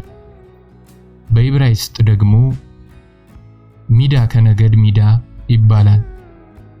ኦሪት ዘጸአት ነፍስ በነፍስ አይን በአይን ጥርስ በጥርስ እጅ በእጅ እግር በእግር መቃጠል በመቃጠል ቁስል በቁስል ግርፋት በግርፋት ይከፈል። ወይም ኦሪት ዘዳግም ነፍስ በነፍስ አይን በአይን ጥርስ በጥርስ እጅ በእጅ እግር በእግር ይመለሳል የሚሉት ነው። ይሄን ብድር ለምድር መቸባቸብ አዲስ ኪዳን አንዱ የቀኝ ጉንጭህን ቢመታ የግራውን አዙረ ስጥ ብሎ ይሽረዋል። አንዳንዴ ስለ ጥንታዊው የባቢሎኑ ንጉስ ሐሙራቢ ሳስብ በአጠቃላይ ሀገሩን ያስተዳድርበት የነበረው ሕግና የፍርዱ ቀጥተኛነት ዝባዝንኬ ባለማብዛቱ ይመስጠኛል። በአሁን ዘመን የሌላ ሰው ዓይን ያጠፋ ወንጀለኛ ሰው በገንዘብና በእስር ቅጣቱን ይቀበላል። ለመሆኑ ዓይንና ገንዘብ የሚለዋወጡበትን ሂሳብ ማን ይሰራዋል? ከአንድ ጤነኛ ዓይን የማገኘው ደስታ ምን ያህል ብር ያወጣል? ትክክል ልውውጥ መሆኑን በምን እንለካለን? በየሀገሩ ብቻ ሳይሆን በየዳኛው አይነት የተለያየ ፍርድ አይኖርም? ሐሙራቢ ዓይን ያጠፋ ዓይኑ ይጥፋ ብሎ ሲወስን እጅግ ትክክለኛ ፍትህ ይመስላል። ሆን ብሎ አንድ ዓይኔን ያጠፋ በገንዘብ ቢቀጣ ቀጥሎ እውር መሆኔን ተመኝቶ የቀረችዋን ዓይኔን ገንዘብ ከፍዬ ማጥፋት እችላለሁ ብሎ እንዲያስብ አያደርገውም? እናቴ ምስራቅ ሙያዬ ዳኝነት የሆነ ልጇ ቆሜ እየሄድኩ ተበድላ ያለ ፍትህ ስትሞት አየው አይደል? ሌላው ብዙ ጊዜ የሚዘነጋው ነገር በመረጃ መልክ በአሃዝም ይሁን በስሜት ሕዋሳት ሊያዙ የማይችሉ ወንጀሎች መሰራታቸው ነው። ምስክሮች፣ መተማመኖች እዚህ አይነት ሁኔታ ላይ ሲደርሱ ትርጉም ያጣሉ። ማለት ሕግ እንደ ራዳር ቢሆን ከዛ ራዳር ስር ጨለማውን ብዙ ወንጀሎች ይሰራሉ። አባቴ ለምን እንደሞተ ሲያወሩ የሚያውቁት ሰዎች ሁሉ አፋቸውን ሳይዛቸው ሚስቱ ስታበሳጨው መጠጣት ጀመረ፣ ከዛ ብዙ ሳይቆይ አልኮል ገደለው ይላሉ። የመረጃ መውገርገር የሚያሳየን የአባቴ አጥፊዎች ያላቸው ማህበራዊ መረብ ሰፊ እንደነበረ ብቻ አይደለም። የአባቴን አሟሟት ከስሩ ለመመለስ ጥረት እናደርግ ቢባል የምንጠቀምበትን መረጃ ለማግኘት እጅግ አዳጋች ብቻ ሳይሆን አስተማማኝም እንዳልሆነም ነው። የአባቴና የእናቴ ታሪክ እንደ ቫይረስ በሚያደርጋቸው የፈጠራ መረጃዎች ተበርዟል። እንዲህ ነው። ወንጀል ከመሰራቱ በፊት የነበረው ኩነት ታሪክ ይባላል። ኩነቶቹ የተገነቡበት መረጃዎች የተውገረገሩ ናቸው። ለራዳሩ የሚታዩት እነዚህ ወንካላዎቹ ናቸው። ለራዳሩ የሚታየው እነዚህ ወንካላ መረጃዎች ለስነው የሰሩት ውግርግር ታሪኩ ነው። ታሪክ ማውገርገርም ተጠያቂ ነው። መረጃዎችን ለማውገርገርና ታሪክን አሳስቶ ለማቅረብ የግለሰብ እንኳን ቢሆን ትክክል የተደራጀ ስራ ይጠይቃል።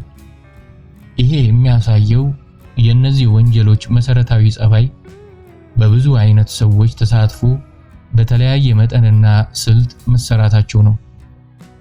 ግን እንዲህ አይነት ከራዳር ስር ሰው ማሳደድ ተደጋጋሚ ከሆነ በኔ ግምት ብዙ የተማረሩ ዜጎች በመፍጠር ቤተሰብን ብቻ ሳይሆን ሀገርን ማፍረስ የሚቻል ይመስለኛል።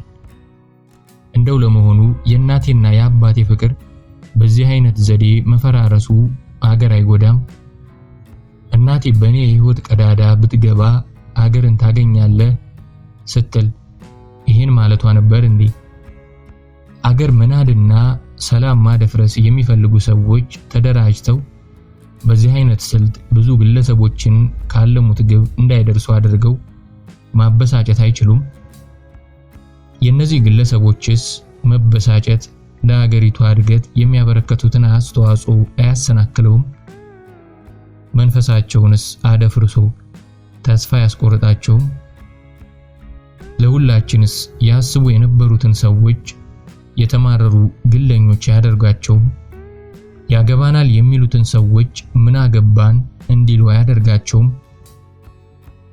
ይሄ ባይሆን በምሬት የመጣው ይምጣ ብለው ከሁሉ ለመራቅ ከሀገር ሊሰደዱ አይችሉም? መሰደዳቸውንስ አንዳንድ ፖለቲከኞች ራሳቸው አባራሪዎቹም ሊሆኑ ይችላሉ። ዲሞክራሲ በመጥፋቱ ነው ብለው በመንግስት ሊያማኙ አይችሉም? እንበል እንዲህ አይነቱ የማስተጓጎል ኪነት ቢቀናበርና ለረጅም ጊዜ ቢሰራበት ብዙ ግለሰቦችን የግል ችግር በመሰለ ነገር ነጥሎ በማውጣት አፍዞና አደንዝዞ የሀገር ህልውናን ማውገርገር አይቻልም? ብሎስ አገርን ከካርታ ላይ በቀላሉ በራሳቸው በዜጎቹ ምሬት መሰረዝ ሊፈጸም አይችልም? በየቀኑ የምናያቸው አልባሌ የመሰሉት ቅናትና ምቀኝነት የኤቲክስ ፈላስፎች ማስተር ኢሞሽንስ ይሏቸዋል። ረቀቅ ባለ ስልት ስማቸው ግን ሳይጠራ በሆነ ቁም ነገር በመሰለ የፖለቲካ አጀንዳ ስር ቢዋቀሩስ? ቢዘገይም ሀገር ማጥፊያ ሞተር እንዲሆኑ ቢቀመሩስ? እናቴ እየተራገመች መሞቷ ምናልባት ምንም ማድረግ ካለመቻሏ ጋር የተያያዘ ሆኖ ይሆን?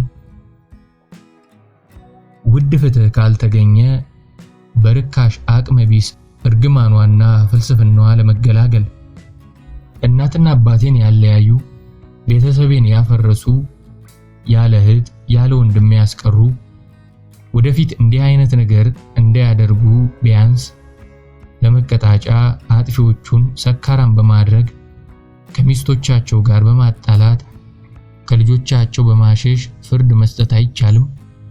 ልክ አባቴ እንዳረፈ ወደ ተላለፉት ሰዎች ዳኞችና ፖሊሶችን ልኮ በማስገደድ ወደ አደባባይ አውጥቶ ህዝብ እየታዘበ እንደ አባቴ ሰባራ ጠርሙስ ላይ ራሳቸውን ጥለው እንዲሞቱ ማድረግ ቢቻል ኖሮ እንደማለት። እናቴን አንድ ጊዜ ከማለፏ ጥቂት ወራት ቀደም ብሎ ምናልባት 1 ዓመት በፊት ፍቅረ ስላሴ ከህይወቷ በመቀነሱ ምን እንደቀረባት ለማወቅ ወንድ ቢጠፋ ወንድ ሞልቶ በሚል ግንዛቤ አባዬን ስታፈቅሪ አብረሽው ምን ማድረግ ተፈልጊ ነበር? ምን ትመኝ ነበር ብዬ ስጠይቃት እያሳለች ይሄ ሳል ሲጋራ የማጤስ አስመሰለኝ አይደል? ቀላል ነበር፣ በጣም ቀላል። አንድ የምወዳት ነጭ ቀሚስ ነበረችኝ። እሷን ለብሼ ከኬክ ቤት ብርቅ ነበር ያን ጊዜ።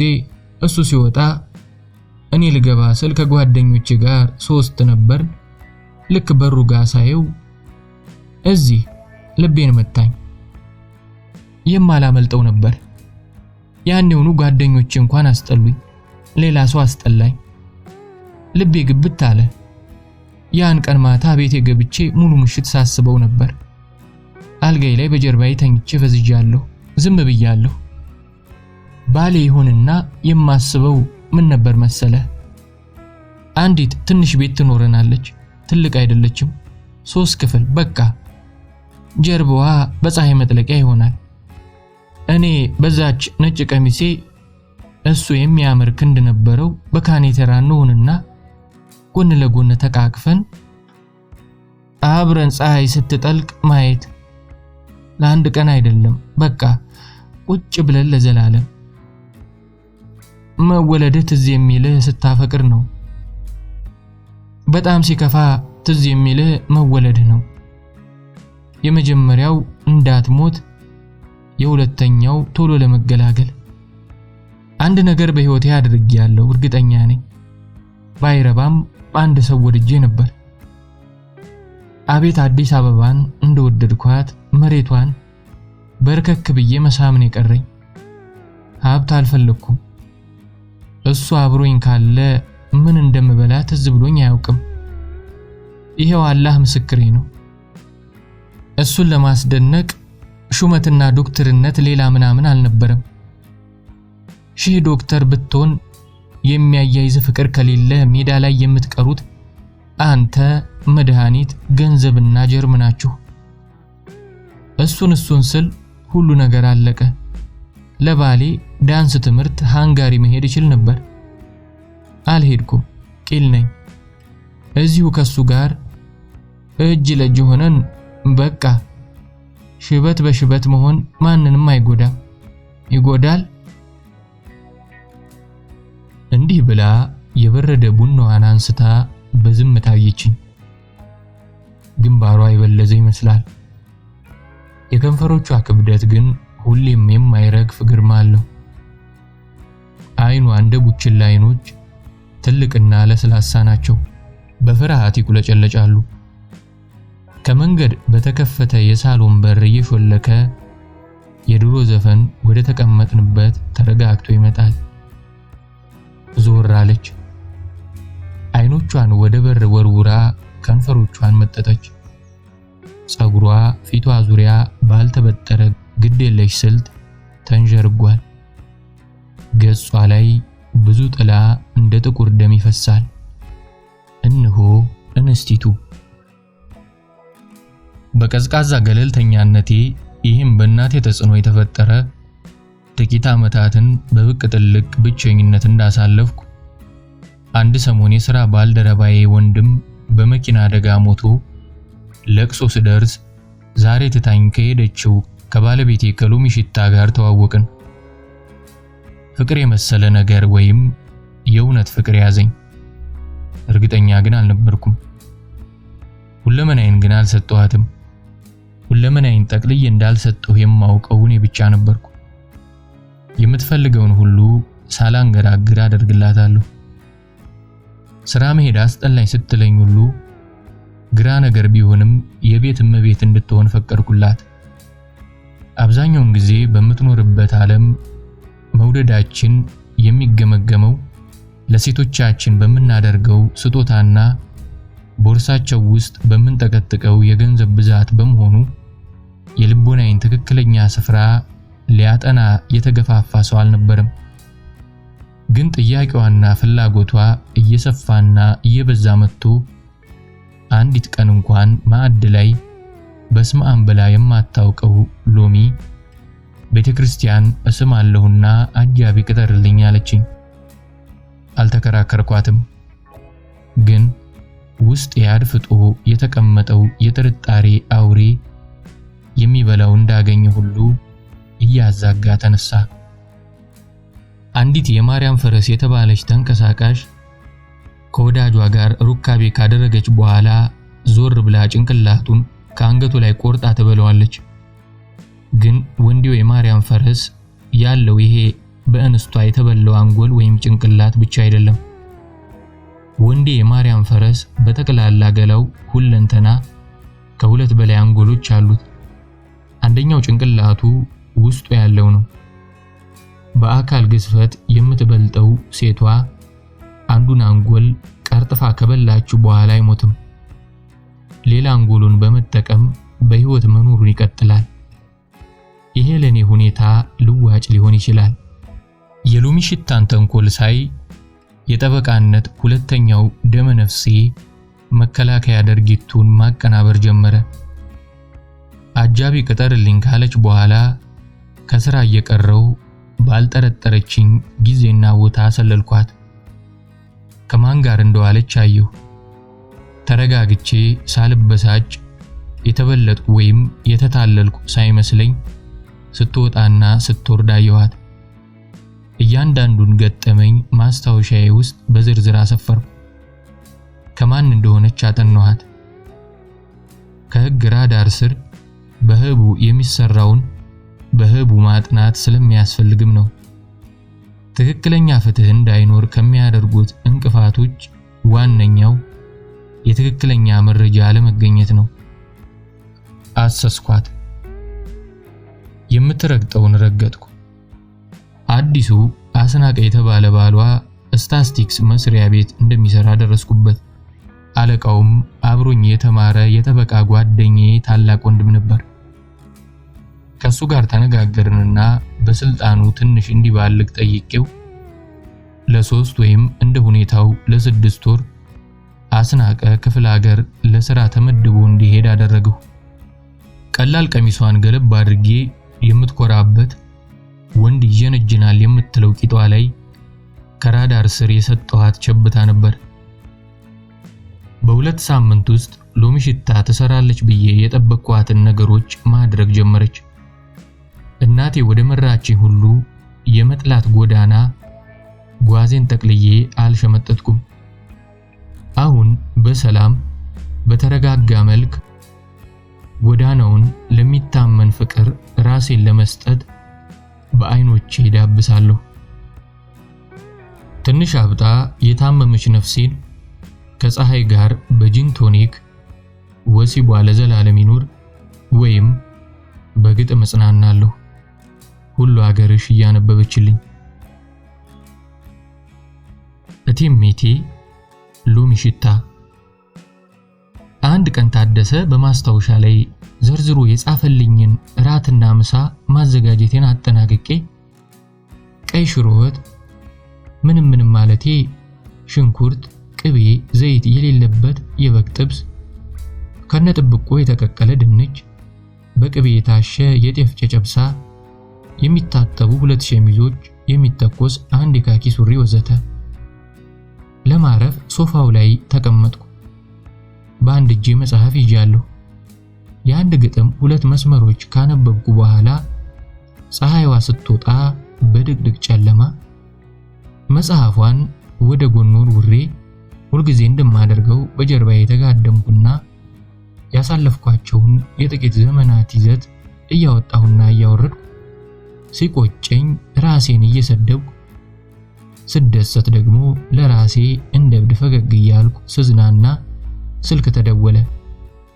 አንስቼ ሃሎ ስል ማን አጋጠመኝ? ሎሚ ሽታ። ለረጅም ጊዜ ስለ ባሏ በትክክል ምን እንደምለው ስለማላውቅ ነው።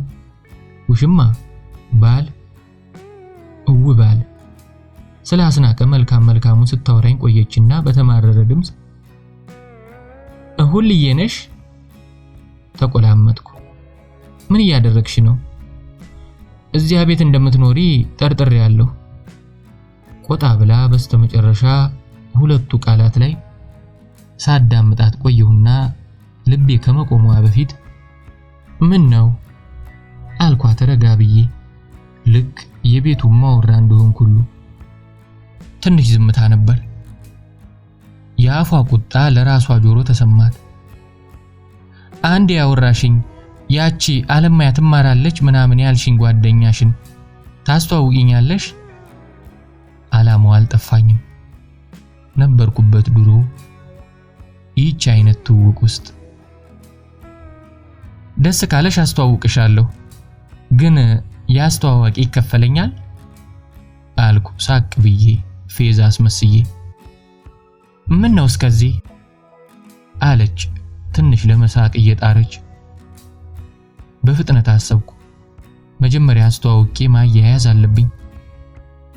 ሽርክናቸው ጦፍ ሲል ለአስናቀ ልነግርብሽ ነው ላታለሁ።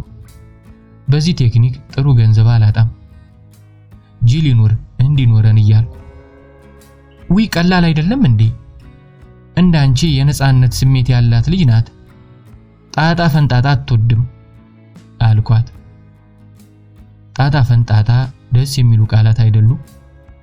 ቢበራዩ ከውስጣቸው አንድ ፍሬ ነገር ጠብ አይልም እኮ ጣጣ።